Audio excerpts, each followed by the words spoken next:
Gracias, diputado Fernando Iglesias. Fernando, gracias por haber venido. Y tengo varios temas para preguntarte. El primero, bueno, estaba comentando un artículo tuyo en la revista Noticias, pero quería señalarte cómo estás viendo vos la posibilidad de que en el Senado se pueda revertir el tema de las AFJP y poder no producirse este ataque a la propiedad privada que se ha dado. Si vos ves alguna viabilidad de que en el Senado esto se pueda revertir. No, creo que está bastante difícil y creo que, como bien lo has dicho vos, esto es un escándalo y un gran escándalo. Estamos hablando de 30 veces la cifra que se discutió en la época de las retenciones, con la 125. Estamos hablando del 9% del PBI. La famosa maniobra de Bush de los 700.000 millones de dólares para salvar la economía estadounidense y la mundial era el 9% el 4% del PBI estadounidense. Acá estamos hablando del 9% del PBI argentino. O sea que no tiene precedentes por el grado de saqueo, no tiene precedentes por la magnitud, y no tiene precedentes tampoco por la metodología mentirosa que ha utilizado el gobierno, que ha sido la de pretender que se discutía un régimen de jubilaciones cuando en realidad lo que se discutía es habilitar el manotazo a la caja. Es decir, acá, si se quería una discusión sobre un régimen de jubilaciones, había que sacar la ley de emergencia económica, los decretos de necesidad de urgencia de una presidenta que decía que nunca los iba a firmar, y los superpoderes. De manera que quienes votan esta ley con la excusa de que agregaron uno y otro artículo van a tener que explicar por qué mañana la presidenta no puede salir y decir, llegó el efecto jazz, estamos en emergencia, tengo el plan B, vamos a utilizar esto para tal o cual cosa, que simplemente es dárselo a la caja de debido, ya todos sabemos lo que es eso. Muy claro, por cierto. ¿Cómo viste el fallo de la Corte Suprema con beneplácito, desde luego, pero ves la posibilidad que se pueda encarrilar para cumplir con justamente la Declaración Universal de Derechos del Hombre, el Pacto San José de Costa Rica, las recomendaciones de la OIT, avanzar en una reforma legislativa al respecto? Yo espero que sí, yo creo que es un fallo decisivo en la democratización del país. Nosotros tenemos desde hace 25 años una democracia sin república, cuyo resultado es que el país es hoy más pobre, lo dice alguien que luchó contra la dictadura, modestamente, pero que siempre fue la realidad es que el país hoy es más pobre y más injusto y más atrasado del que dejó la dictadura, y eso es porque no ha habido funcionamiento de las instituciones. Y uno de los baluartes de ese país ha sido justamente la burocracia sindical, el régimen de monopolio sobre la representación sindical, y este es un fallo histórico en el que quizás sea la única verdadera contribución institucional que ha dado Kirchner en 5 años, que es la creación de una Corte Suprema, que parece que tiene lo que hay que tener para hacer determinados dictámenes. Desde luego nosotros vamos a hacer todo lo posible, estamos viendo cuáles son los alcances reales de esta medida para que sea simplemente finge un antes y un después y sea un punto de partida para democratizar los sindicatos en interés de la República Argentina y en interés también de los trabajadores, que son los primeros sometidos a estas burocracias de multimillonarios con trabajadores cada vez más pobres. Vos has incoado hace muy pocas horas una denuncia contra la presidenta y contra Néstor Carlos Kirchner, con otros diputados y con Elisa Carrió. No, contra la presidenta no. ¿Contra Néstor Kirchner. No contra la presidenta. Perdón, porque hemos querido preservar el rol institucional.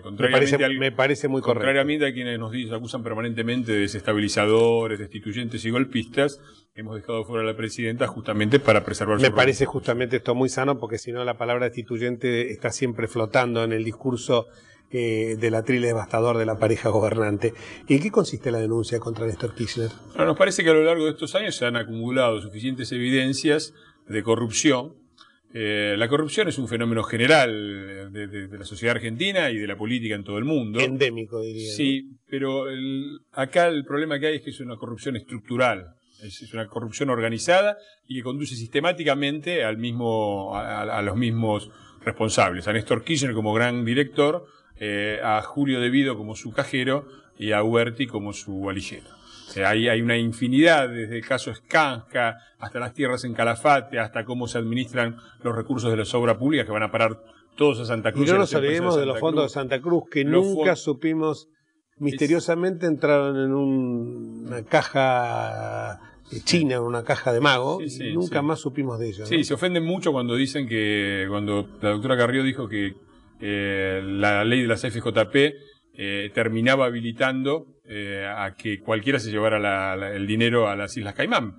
En vez de ofenderse, tiene que explicarse dónde está la plata que se llevaron en su momento a Suiza. Pero la denuncia tiene un foco muy claro. Nosotros hemos hecho repetidas denuncias con respecto a todos estos temas y nos parecía que formaba parte de una coherencia lógica presentarse ante los jueces.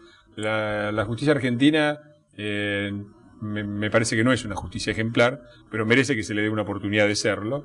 Y por lo tanto nos hemos presentado ante un juez, hemos llevado todas las pruebas y esperamos que el juez proceda como ¿Qué juez es el que tiene la causa?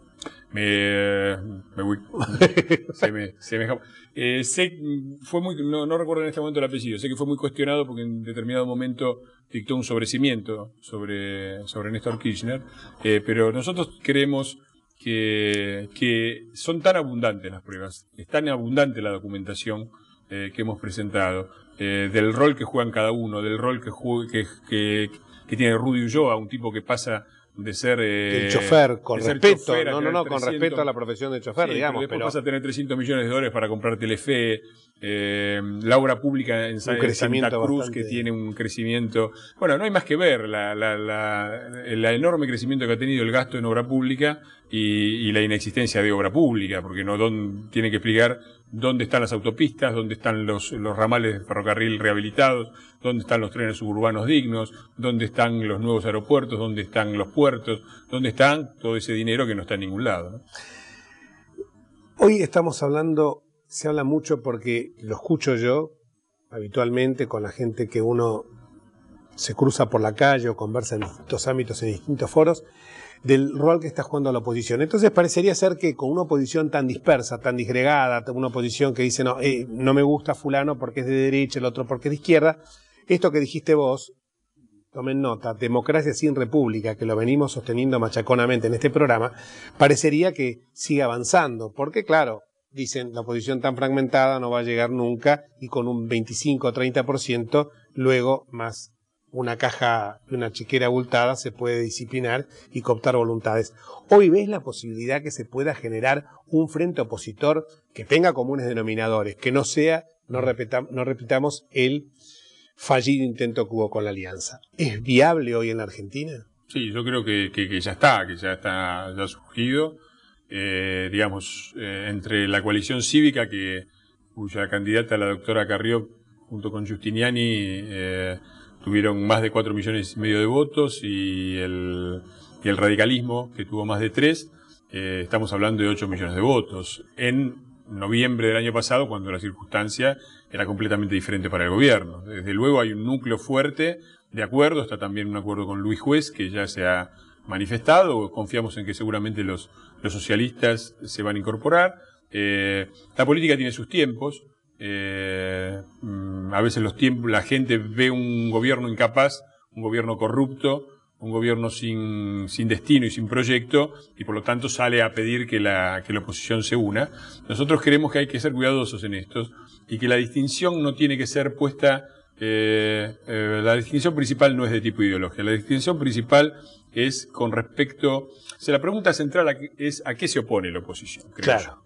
Porque si nos oponemos al kirchnerismo, como en su momento al menemismo, como al menemismo, vamos a caer realmente en un rejunte. No hay alternativa, es un rejunte. Sí.